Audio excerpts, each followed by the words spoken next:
So, good morning or good night, depending on where you are in the world, and welcome to another interview of the Shield Dude on a Couch. I'm your host, Hector, and today I'm joined by Jason Evans. He's the lead singer for Ingested, a UK death metal band that's been around more than a decade now. And we're here to talk about the brand new album that is coming out on April 5th. So, first of all, Jason, how are you tonight? I'm doing fantastic, thank you. I've just wrapped up some final shots for another music video of ours this afternoon. So I am buzzing. I'm absolutely buzzing. I'm super excited about the album. I'm super excited about everything we've got in store this year. And I'm excited to chat to you today. Yeah, the first single is out already, Paragon of Purity, and the music video for that, it's crazy. It looks like you're doing some sort of extreme exercise. Yeah. Yeah, it felt like that as well. I was tied up for a long time shooting that video. Like that took ages. Like Yeah, and no, I was it looks like literally an just like this. exercise. Yeah, because I used to go to this gym where they do like this like exercises with some ropes, and it looked like that. I'm like, that has to be painful. But that song, first of all, that song opens the album, and it's a great fucking song. You know, it's pummeling, but also it's got a guitar riff that it's really earwormy at the same Yeah. time. So let's talk a little bit about Paragon of Purity and what does that song mean to you? Okay. So Paragon of Purity, that song is about being in a band and being on tour, being away from the support network, like your family, your friends, everyone that you have at home, the sacrifices that you have to make to achieve your goals and your dreams and the things that you want to achieve. But then it's about coming home and having that support and having that amazing family, the people that keep you stable when you're on the road, the people that keep you up when you're down, the people that will always be there for you. That's what Paragon of Purity is about. Yeah. It's quite positive. The It's a people very that don't positive care song. that you're in a band, that they love you for who you Yeah. are. Yeah, exactly. Our wives, our children, our families, like those people who are always going to be there with us no matter what. Always. Like they're the people that that enable us to do this. Like we wouldn't be able to do this without them. So this is a song for them. Like it's Yeah. a brutally heavy song. And Yes. you'd It's think that it would be like, like that's what the song's about. But the song is a really positive song. It's a really positive Yeah, song. that's It's the about thing those with sac. metal. Sometimes people hear screaming and they won't know like if it's a positive, but you're not gonna start in something like Hall and Oates or something like that. Yeah, But yeah, yeah, that song exactly. is great. And the last 4 years, I think you've been like the most active as a band. Like you put out almost 4 records in the span of 4 years, starting Yeah, in 2020. We're Only God. You put that one out. Then in yeah. 2021, Surruption 2, and 2022, Ashes Lie Still. I'm guessing you didn't put out anything in 2023 because let's not push it. Yeah, well, this is the thing. This is the thing. Ashes Lie Still, our last album came out in November 2022. So So almost it came something. out quite late in the year. But then 4 weeks after we released that album, in December 2022, we went into the studio and recorded The Tide of Death and Fractured Dreams, our new album. So we've been sitting on this album, keeping it a secret for over a year, well over a year. Yeah. But that's given us, we've done that by design though, because the album was ready to record. We'd been demoing the tracks and tinkering with all the songs for a whole year, basically. So we knew we were ready to go. So we were like, well, the songs are ready to go. So why don't we just get in the studio, get it recorded, and then we've got a whole year to prepare for the announcement of the album, the release of the album. We've got a whole year to get the artwork exactly how we want it, Shout out to David Seidman. He's done an insane job on the artwork Oh, again. I'm gonna show now that you mention it, because I always show the artwork. Now that you're segueing into that, I'm gonna show the artwork because this artwork is fucking amazing, you know? Like, like it's so good. And let me just tell you that the Tide of Death and Fractured Dreams it's such an amazing album title. It sounds epic. And tell me a little bit more about this album artwork. So the album artwork, basically, I'll start like with what we used to do. What we used to do was we were very hands-on with the concept of our album covers. We used to always have a clear idea of what we wanted, and then we'd hire an artist and then give them the concept that, like, it might be like a little sketch with like annotations and like a description of exactly what we want. When we started working with David Seidman, his art and his style and his vision is so striking and unique that we made the decision. We were just like, we want to work with him because of his vision, because of the way that he looks at artwork, the way that he does it. So why would we interfere in that? So what we've done with this and the last album, because he that was the first time we worked with him. Yeah, I was gonna say, us, because it has some yeah, similarities to them. Yes. So what we did was we just said, here's the title of the album, here's the music itself, and here's the lyrics. You give us your visual interpretation of what this album should look like. And then he did that, and it's amazing. It's I was amazing. floored when I saw this album artwork because it looks so real. The blood, the details. I'm telling you, like this is one of the best album covers that I've seen in a long time. It's so it almost looks like a Salvador Dali type of painting. It's because so surreal.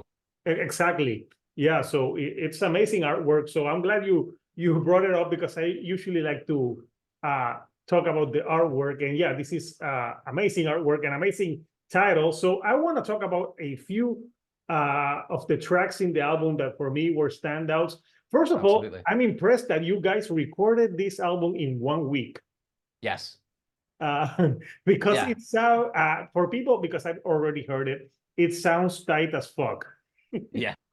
Well, like, this is the thing. This is the thing. We only ever, I think the most we've ever spent time-wise recorded in a recording studio is like 10 days, because we're always super prepared, because we'll have spent the entire 12 months before that recording these songs at home and tinkering with them. So by the time we get to the studio, that we know exactly what we're doing. We've been recording these songs for 12 months.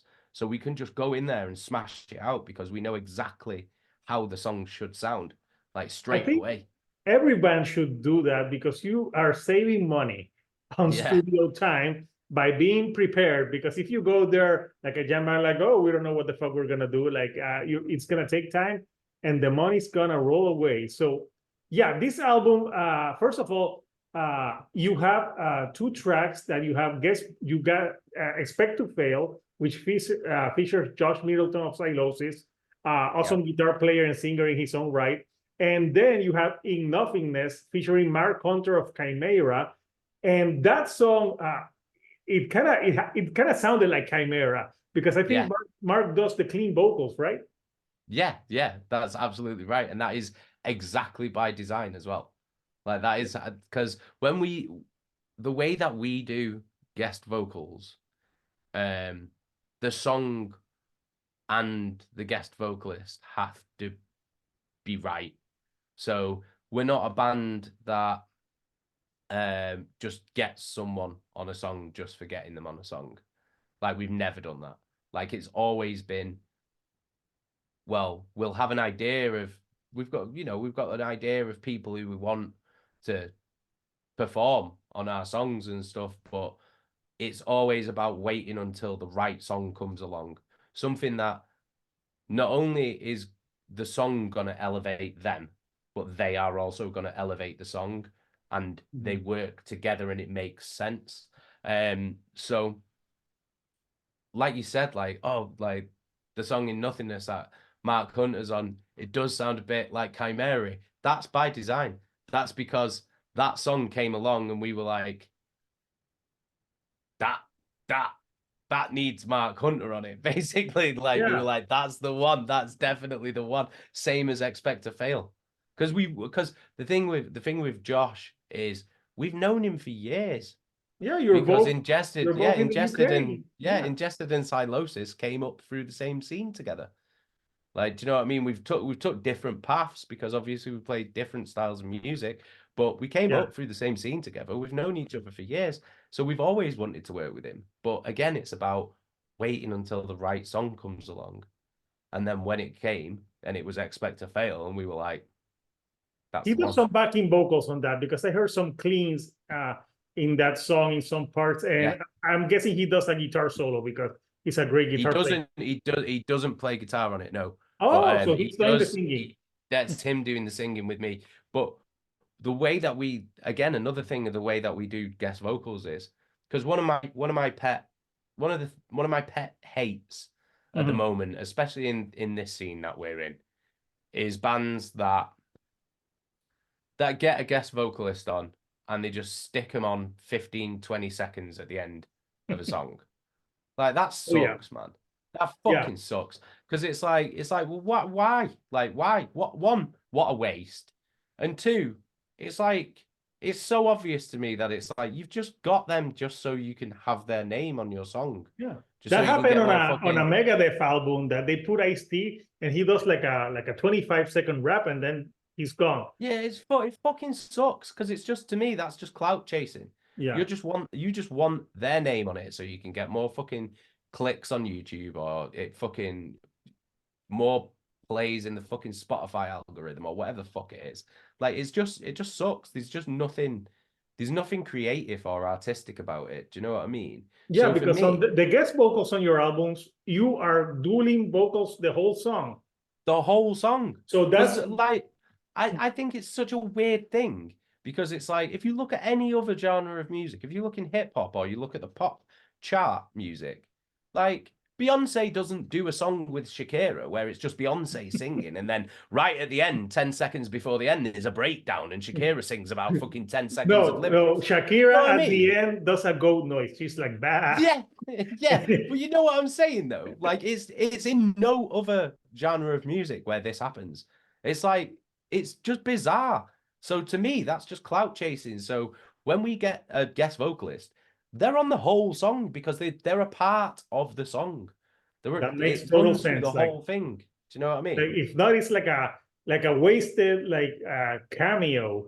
But yeah, and Exactly. I've been listening to some albums that they have like, and if you can barely hear them, like there was I listened to a Within Temptation song from years ago, and they had Howard Jones from Killswitch Engage, but he's like at the end, and you can hardly hear him. I'm like, Yeah. wow. And I said to myself, that's a wasted. It's a total waste. It's a waste because Total he's a waste. great vocalist, and it should have been like Killswitch Engage did a great vocal where they had Howard Jones and Jesse Leach doing a song, and they're Yeah. both singing to each other. So That's a good. great song. And So good. it feels like instead of a rap battle, like a singing battle. So I'm Yeah. glad that you guys take that approach. That if you're gonna have a guest, have the fucking guest on the song. Exactly. Yeah, Exactly. That but I another song that totally doesn't agree. have a guest, but I found pretty interesting is Pantheon or Yes. Pantheon. And it's very Pantheon. interesting, the subject matter, because you've been along for a while now. And on that song, you're like doubting, like, should we be in the big leagues with the band? Like, how did that song came about? Well, basically I guess it's about imposter syndrome, I guess is Mhm. the word for it. And I don't think it's something that's like exclusive to being in a band or anything like that. Oh, yeah. I think people have these thoughts like in all walks of life, in all types of careers and stuff like that. But it's like the best way I can describe it is imagine um imagine growing up idolizing these bands and like revering these bands and being inspired and influenced by these bands to make your own band and then pursue that as a career. And then 18 years later, you're then sharing the stage with these bands, and you're sitting in a backstage room, eating your dinner, laughing and joking with these bands, and you're living with these bands for like months on end, and then you become friends with these people, and you know them on a personal level, and like that's insane. Like they're the reason why you're doing what you're doing. You wouldn't even be doing it if it weren't for them. And it's like you're rubbing shoulders with like the Mount Rushmore of like death metal and stuff. And I'm sitting there going, the fuck am I doing here? Like I'm just fucking Jason from fucking Manchester. Like, and I'm sitting here with these people I've idolized my whole life, and now I'm friends with them. And like, do I even deserve to be here? Like, am I even good enough to be here? Like, what the fuck is going on? And it's like those sort of thoughts and feelings, they creep into your head, because it's like when you're on tour, everything's moving so fast all the time. So sometimes you don't get to stop and take stock of what's actually happening. But then in the quiet moments, it's like that's when you'll have like a moment of clarity, and those thoughts will start to like creep in, and you'll be like, what the fuck is happening? Like, how has this happened? Like, do you know what I mean? But then you Like also you have have to to, pinch yourself, like, yeah, this is yeah, you have true. to pinch yourself, like, but you also have to turn around to yourself and go, you do fucking deserve to be here. You've worked your fucking ass off for most of your life to be in this spot right here, right now. So grab that ball and fucking run with it as far as you can. Like, take this as far as you can, because you've earned this. You do deserve to be here. Know your worth and know your value, and fucking go for it, because you only get one chance at this. Do you know what I mean? Like this isn't Yeah. like this isn't like Call of Duty where you just respawn. Like, do you know what I mean? This is your one chance. I haven't So played Call of Duty in a long time.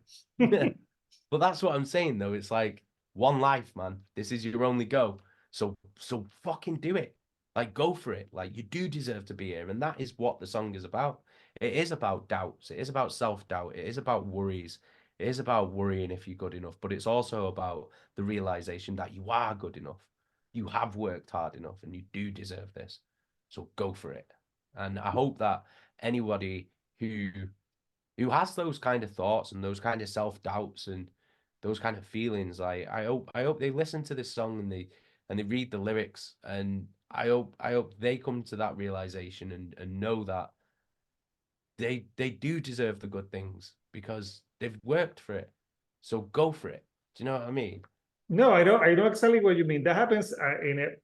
Like even for me, doing YouTube videos, if I do a collaboration with a bigger YouTuber, I'm thinking like, why is he in my channel? I'm a smaller channel. Like, but Exactly. yeah, you think like that. But I work my ass off also to do what I do. So yeah, the album also, you even have an instrumental track with Numinous, Yeah, which is in the middle of the album, and I like it because it's like a, I think it's like a palate cleanser to prepare you for the four last tracks.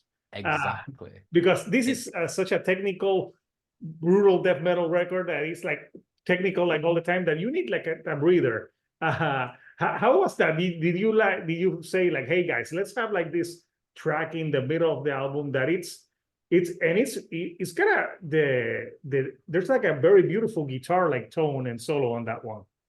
Yeah, so it's absolutely by design in the middle of the album. It's the eye of the storm. That was how we were referring to that song. This is the eye of the storm. This is the calm in the middle of this absolute tornado of death metal. And that's why it is exactly where it is.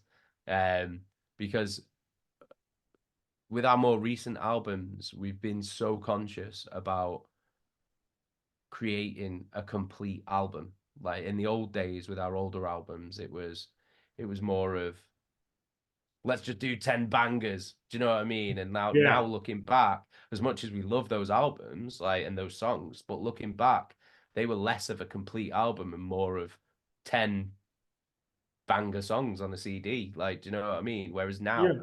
we're really conscious of like the story of the album, not as in like an actual narrative or anything. It's not anything like that, but I mean like the journey. So like there's a clear beginning, a middle, and an end, and Yeah. throughout the album there's ebbs and flows and peaks and troughs, and these calm parts and then these stormy parts, and the that journey, it's supposed to take you on a ride. Like you can listen our albums now, you can listen to the songs separately. That's totally fine. Like you can totally listen to the songs separately, and it's stand as individual songs as well. But the album is constructed and designed in a way that it takes you on a ride. It takes you on a journey from the beginning to the end, through the middle, and to the end. And that is supposed to be a complete album. It's supposed to be a complete listening experience. And so that's why the instrumental Numinous is exactly where it is in the middle of the album. That's why all the songs are in the spots that they're in, because we spent a whole year prior to recording it making sure of the order of the albums and the songs that we chose, and the the the story of the album, I guess. Yeah, It's all by it design. sounds all cohesive. And the last song that I thought was pretty good, and I want to highlight, is "Endless Machine," because it's all about someone who's working like this job, and it's like the endless machine. You gotta produce. So I thought, very relatable. Who can relate uh, to that, especially coming from working societies where you're working 9 to 5. So yeah, that one was great as well. But yeah, I think the flow of the album is pretty good. And maybe what you're saying with that, you at first when you started as a band, you're focused on being brutal and the more fast, and now you're focusing more on making a cohesive record. Yes, exactly. Yeah, That is I think it's exactly what it maturity. is. Because when you're younger, you just want to like and and do that. But when you start to think like, yeah, no, like there's more things to, because every band wants to be the most brutal or fast ever. Yeah, But more brutal or more fast does not mean that the album is better. I agree. I agree. Yeah. When we first started, we did want to be the most brutal. We wanted to be the most brutal. We wanted to be the fastest. We wanted to be the heaviest. We wanted to be the most disgusting, the most offensive. Like, but we did all that. We did it. Like, we did it. And now what's happened is, as we've gone through our career and as we've released and wrote more albums and done tours, and we've basically gained all this experience. Like we're on year 18 now. We've been a band for 18 years. We've got nearly 2 decades of experience of doing this. So the way I like to describe it is, when we started and we recorded our first album, Ingested had a big toolbox, but there was only a sledgehammer in it. Well, And that's a good term. the Yeah. sledgehammer was great at the start on its own, because it did the fucking job on our first album. That was great. But then as we've recorded and as we've written each consecutive album, every time we've added another tool or more tools to this toolbox. And now in 2024, Ingested's got a fucking toolbox full of fucking tools for every job.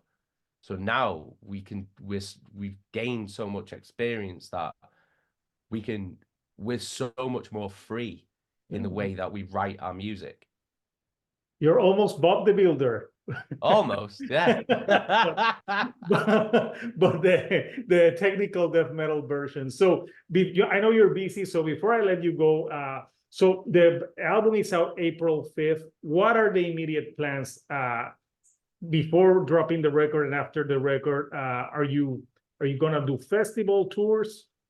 In the run up from now until the album is released, we will be releasing more music videos and more singles, just to get everybody super excited about it. We've just announced our headline UK and European tour, which runs through April and May. Tickets for that are on sale now. So if anybody's watching or listening and they want a ticket for that, you better get them now before you can't. And yeah, and then after that, we've got more tours in the pipeline that haven't been announced yet. We've got more singles, more music videos. We've got so much coming this year. What's the next single that's gonna be released? Ooh. If you can tell. Ooh. Did I talk about one of the songs? Yes. Yes, you did. Yes, you did. Yes, you did. I don't know when will this be released, because I don't know whether I can talk about it. I have a good ear for what songs should be singles. Yeah. I have like yeah, this sounds like it should be a single. So I'm gonna post the link for people who want to pre-order the album out on April 5th. So yeah, I'm gonna show the artwork one last time because it's so fucking, the Tide of Death and Fractured Dreams out April 5th.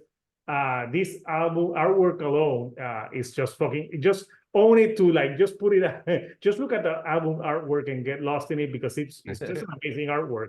And right now there's the first single, Paragon of Purity. The music video is out. So anything you like to say to the fans before we go, Jason? I just want to say thank you to all our fans around the world.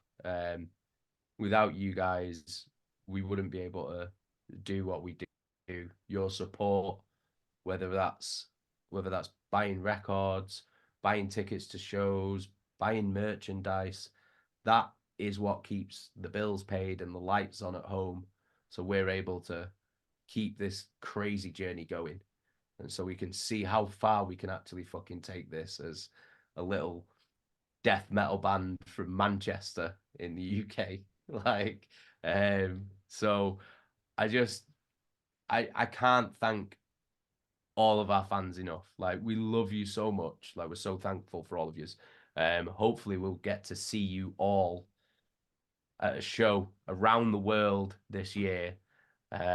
So make sure that if you do come to a show, come and say hello, because we always love to chat to our fans. And yeah, just make sure you get that pre-order in for the Tide of Death and Fractured Dreams out April the 5th through Metal Blade Records, because it's got to be a sick year to be an Ingested fan. So thank you so much. Peace and love. Thank you, man. Great. That's a great, the title, it's all amazing. So I want to thank you, Jason, for taking time of your day to join me here virtually on the couch. So Thank you. Until next time, people, this is Hector, the Shield Dude on a couch, and I'll see you all right here on the couch. Thank you and goodbye.